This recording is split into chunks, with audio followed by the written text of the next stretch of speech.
Bueno, mi bella comunidad, continúo. Pido excusas por la interrupción. Bueno, les decía que después de mucho investigar con el tema este de los transistores, eh, busqué la manera de... Nos reunimos varias personas conocedoras del tema y buscamos y encontramos la forma con un instrumento de fácil acceso, con un equipo como este o como lo que ya antes les mostré, un Fluke. Honestamente solo hemos hecho la comprobación con instrumentos Fluke, pero yo supongo que se puede hacer con cualquier instrumento, llámese Unit, llámese Goldstar, llámese el que se sea. Pues, cito pues los más comunes, no, comento los más comunes en instrumentos de medida. Y bueno, y hay muchos otros más. Cualquier instrumento de medida que tenga escala de capacímetro y autorrango, por supuesto. Entonces, pues les decía que encontramos una manera, nos pusimos a investigar cómo funcionaban aquellos componentes, aquel instrumento que ya les mostré. Eso es el instrumento que es de origen, y lo hay japonés, hay unos instrumentos japoneses, hay inglés, hay, bueno, independientemente del origen del fabricante del instrumento de medida, son costosos. Bueno, estos tampoco es que sean baratos. Un multímetro Fluke apropiado para este propósito puede costar entre $300 y $1000, dependiendo del modelo, dependiendo de las funciones. ¿Ok? No es más que tanto por el costo, es más por la facilidad de adquirirlo, porque aquellos instrumentos de los que yo les comento no son tan fáciles de adquirir, aparte de que son un poco tediosos de interpretar, algunos. Bueno, ya.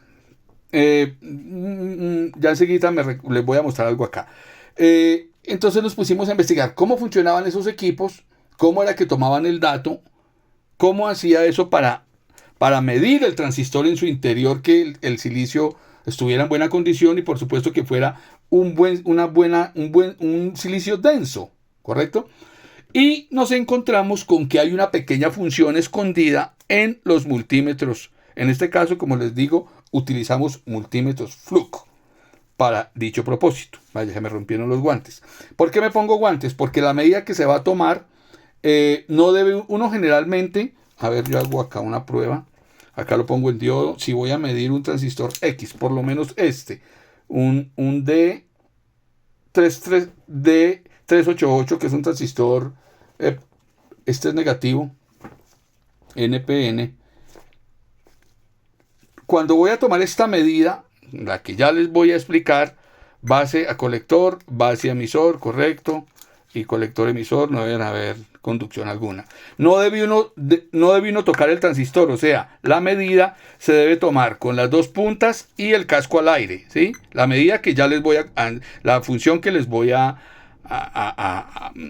enseñar el diagnóstico, a lo que vinimos, ¿sí? El transistor no lo debo estar tocando yo. O sea, uno normalmente pues hace esto, lo mide aquí así, ¿cierto? Pero pues aquí estoy tocando el transistor, estoy tocando la punta, y para que esta medida que vamos a tomar sea fiable y confiable, el transistor no lo debo estar tocando. Únicamente los dos pines con las dos puntas de la forma que les voy a indicar. Entonces, por ese efecto me pongo guantes. Si se debe tomar la medida con guantes, o por lo menos no tocar el transistor cuando se va a tomar la medida.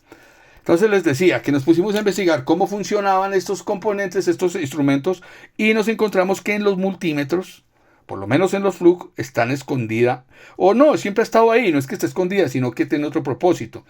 El capacímetro. Necesitamos un multímetro digital, por supuesto, preferiblemente de marca Fluke y preferiblemente autorrango, que tenga un buen capacímetro. Entonces, a ver, vea, perdón, paréntesis. Les quería mostrar, esto es el colmo de los colmos. Miren vean, hago un zoom a esto. Miren ustedes acá. Este era el que yo les decía. El más terrible de los terribles, y yo creo que he visto más pequeños. Esto presuntamente es un transistor MJ, de estos que ya les digo, ¿dónde está la referencia? Presuntamente es un, espérenme que por acá lo tenía. No, se me ha embolatado. Ya, un MJ2295, que es un transistor que debe ser como de unos 15 amperios, 12 a 15 amperios, como 150 vatios. Esto es que la densidad de este chip de silicio que hay aquí con esa referencia debería ser como mínimo así. Así debería ser el silicio con esa referencia. Entonces, este es el colmo de los colmos. Miren, yo les mostré unos malos que les dije que no eran, sí, siendo malos, no había visto peores. Miren, estos fueron los malos que yo les enseñé ahora. Este uno, este fue otro, este que está aquí fue otro, y por último les enseño creo que este otro. Bueno, varios les mostré. Y yo les dije, he visto peores, y creo que he visto algo otro peor que este, y es un absurdo. Uno colocar un componente de estos, esto no aguanta la prendida de un amplificador. Eso se explota ahí mismo, se daña, se pone en corto. Algo que se me olvidó comentarle. Lo que ocurre es que cuando estos transistores entran en corto, generalmente en un amplificador de emisor común, que son el común denominador de la gran mayoría de amplificadores que nosotros tratamos, amplificadores de topología de emisor común. Quiere decir que en su estructura electrónica, interiormente, todos los transistores que estén destinados a la etapa de salida van interconectados, los pines emisor van conectados a una común salida que termina siendo el cable positivo de la salida parlante. Por eso se llaman amplificadores de emisor común. Cuando estos amplificadores se ponen en corto, aquí al casco del transistor, generalmente llega el voltaje, o bien el más B o bien el menos B, dependiendo si es positivo o negativo. Cuando estos transistores se ponen en corto, el voltaje que llega acá, sea 50, 60, 70, 80 voltios, 100 voltios, cuando en casos de plantas, ese voltaje se sale por aquí por los colectores, por los emisores, perdón. ¿Sí? Entonces, en ese momento nos hace los estragos del mundo, porque imagínense donde no tiene que haber corriente o muchas veces se devuelve por la base. Cuando estos aparatos y cuando estos componentes se ponen en corto, el voltaje que está aquí en casco, en colector, se devuelve por la base, por cualquier lado, dependiendo del daño que sufra el transistor.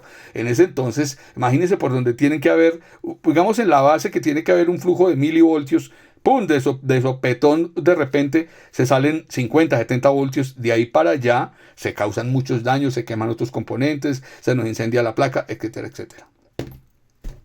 Entonces, en base a eso, encontramos cómo, nos pusimos a investigar, continuó, cómo funcionaban aquellos componentes. Entonces encontramos que lo podemos realizar de otra manera muy similar con un instrumento de medida flujo. Bueno, acomodo acá el zoom. Entonces voy a entrar en materia. Bueno, después de ver tanta carreta, vamos a entrar en materia. Vea, les quería mostrar otra cosita. Es que se me va ocurriendo. Me van saliendo cosas para enseñarles. Vea, de estos transistores, pues se sabe y se sobreentiende que los chinos nos tienen inundados de transistores copia, de transistores genéricos. Vean estos 4 que hay acá. Aquí hay presuntamente 4 de los 2 positivos y 2 negativos. ¿Sí? Miren ustedes. Hay 2 chinos extremadamente malos, y 2 japoneses 100% genuinos. Presuntamente todos 4 serían marca NEC, pero pasa que no. Hay 2 genéricos y 2 originales. Y ante los que conocemos, pues ya uno, así a ojímetro, decimos aquí en Colombia, podemos tratar más medianamente de identificar un transistor bueno o malo. Hay una persona que desconozca total, pues, aunque con todo y eso uno conociendo, hay veces uno se confunde y le toca tomar medida, porque a ojo no le da uno cuenta. En este caso, el genuino es este, el genuino es este. Estos 2 son las copias chinas de mala calidad. Ahora les muestro otro caso. Aquí decimos la caca que no tapó el gato. Estos componentes NTE, presuntamente americanos, presuntamente genuinos, SG NT280, y que serían de una muy buena calidad, ya los están copiando en China también. NTE, copias, chimbos.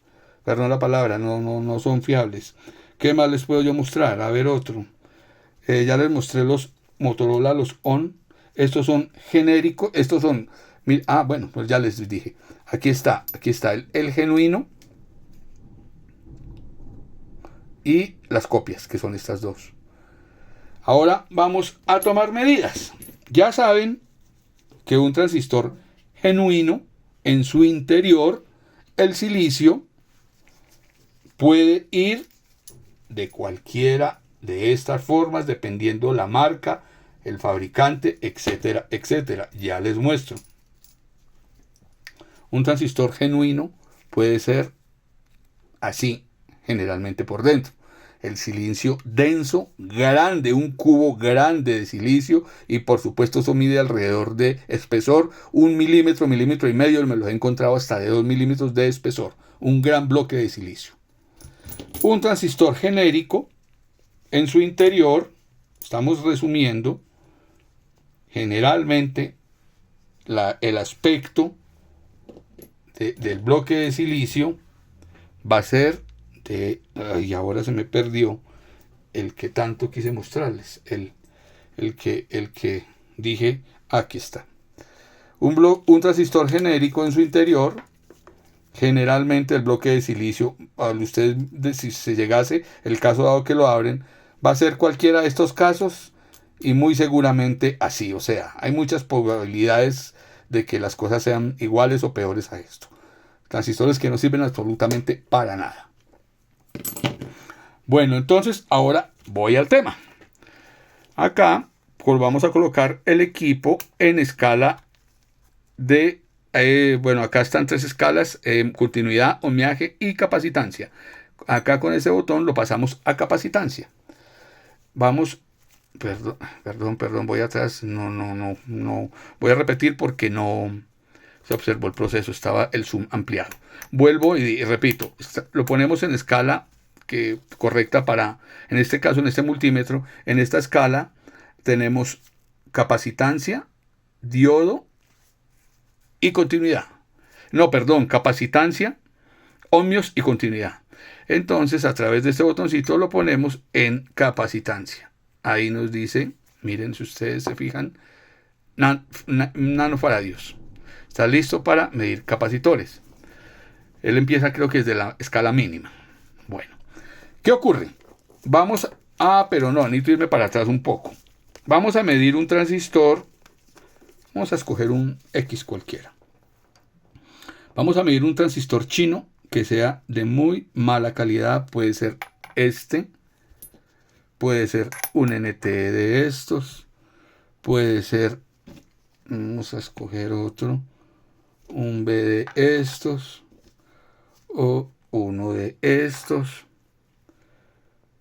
Y otro más. Estos. Vamos a medir en escala de diodo primero. Vamos a identificarle las polaridades. Pongámoslos aquí a un ladito. A ver, le cierro el zoom. Vamos, esto es un D388. Es un transistor NPN negativo, creo.